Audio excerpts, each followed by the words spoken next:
those. Anyone have any questions about what we've talked about in this module? I know it's a lot. Yes? Okay, going back a bit. Yeah, which one? For deletions and insertions, what is the convention for saying deletion? Is it relative to the reference denomination? Yeah, so that's the way that it's most often used, but actually the most common way for these short deletions is to call it an indel, because we can't, unless we know which one is the ancestral allele, like you can't say whether it's been an insertion or a deletion somewhere in history, right? So when it's ancestral, usually they'll call it an insertion or a deletion. Like if you know which one is the ancestral allele, then you'll refer to it as a deletion or an insertion. That's not a hard and fast rule. You can always call it an indel.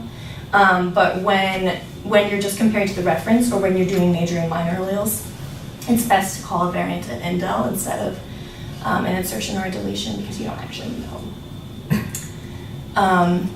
But yeah, many people refer to the allele that's different from the reference as either a deletion or an insertion, depending on what it is. Yes? So a haplotype matrix, is it always phased? Yes, so that's like the definition of a haplotype matrix, is that you know what the haplotype is, right? So if you remember, a haplotype is knowing which variant came from which parent, right? So then you would be able to convert the genotype into a haplotype matrix? No, unless you had, no.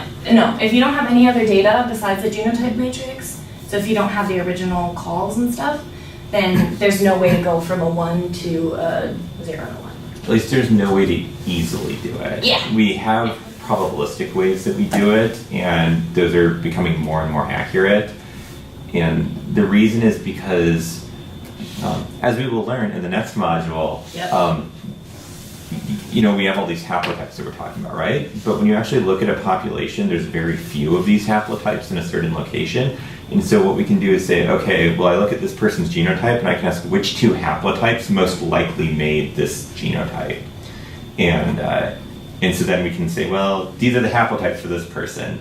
And it's kind of made up, but it turns out that we're like extremely accurate doing it. So we can use computers to do magic is the end of the story. That's the moral of all of these modules. It's just computers are amazing. So what Rob's talking about is that, say this part right here, TCAC, GTA, TG, that's like usually inherited together, except for in the individuals who have this variant. So let's say, for example, that usually people who have this variant and this variant, usually people who have this variant as well. So let's say all of the people who have the inversion also have the deletion indel.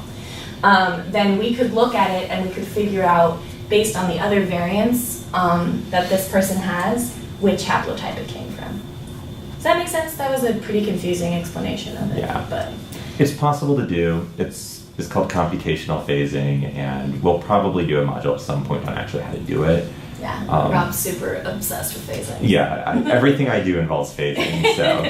Yeah, whereas I don't do phasing, so that's why I don't know more about it. Okay, you had a question, I think, Nico. Is that right? Way back when? Not right now. I think you got answered it. Okay. Anyone else about any of this stuff? References, alleles, naming, schema. Okay. All right, wonderful.